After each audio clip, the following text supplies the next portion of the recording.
asalaamaaleykum wa rahmatullah taala wa barakaatu. maa ngi leen di nuyu di leen ziar bu baax di nuyu ku nekk turam ak santam ku nekk maa lay fekk fi nga toog ma jox la loxo samay xarit samay am di jàmm yooyu ñëpp macha allah kontaan naa si yéen bu baax di ñaan yàlla dafa ñu jàmm dafa ñu tawfeex faj aajo yëpp incha allah si zaar ak si baatin macha allah comme ni ma koy leen faral di waxee rek toujours. lii moom chaîne bi dafa nekk chaîne boo xam ne ñëpp a ko bokk man moomatuma ko ñu ñëpp a ko bokk ku si nekk rek am na si cër boo xam ne ku si gis lu koy avancé mu wax ko ku si gis loo xam ne tam boo ko si yokkee ñëpp danañ si mën a jëriñu nga ñëw yokk ko si kon lii mbiru ñëpp la incha allah. waaw tey nag ma ñëw indil leen secret boo xam ne dafa ñëw di dox si wàllu ñi nga xam ne ay góor leen ak ay jigéen. bëgg sëy te sëy bi jafe yenn saa yi cat dina koy def yenn saa yi yaram bu xat dina koy def yenn saa yi seytaan dina koy def waaye lu si mën ci am rek doomu aadama bi na jóg si boppam te ay ñaan moo xam nga am sa jëkkër moo xam nga perte ko wala nga am sa jabar perte ko wala nga am koy bëgganteel bëgg a sëy ak moom te sëy bi à chaque fois rek seen projet yi du yegg moo xam góor gi moo xam jigéen bi maa leen di conseillé ngeen déglu ma bu baax secret bi ma leen jox ngeen def ko incha allah joxoon naa fi secret bu demee nii pour ñu bëgg am jëkkër wala jabar tey nag indiwaat naa bii pour doole ko si incha allah waaw ndax bëgg naa la képp ku fi nekk rek te soxla loolu aajam faju incha allah te du yàgg dara soobee yàlla bëgg naa résultat yi may am bii bokk ci résultat yi may am chaque jour nga toog nit woola na la man kat def nga dara def naa ko gis naa ko. bëgg naa bii bokk si incha allah waaw ginnaaw loolu ñu ngi sant di gërëm ñëpp di wax ne chaîne bi seen chaîne la lépp lu ñu fa joxe partagé leen ko doomu aadama yi yëpp mën see jot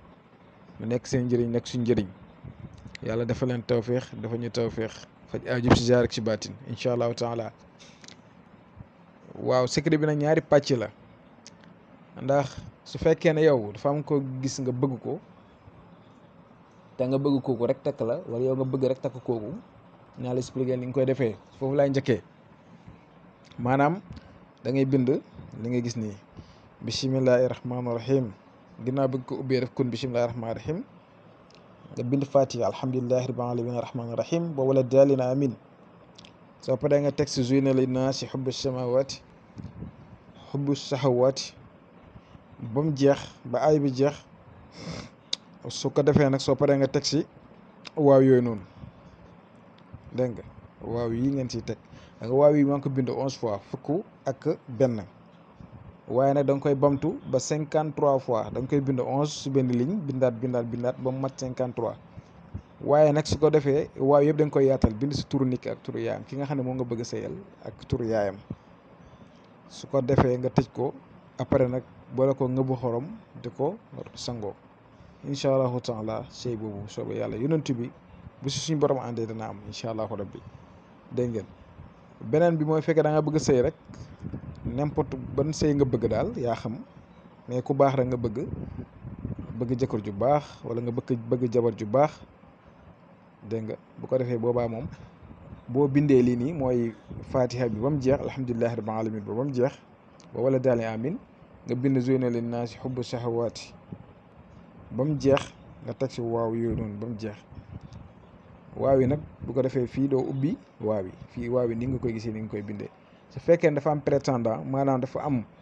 nit koo xam ne da nga ko bëgg sëy ak moom nga def turam mais su boobaa tam kon mu leen ko expliqué na ngeen koy defee da ngeen di yaatal waaw yëpp ngeen def si turu nit ki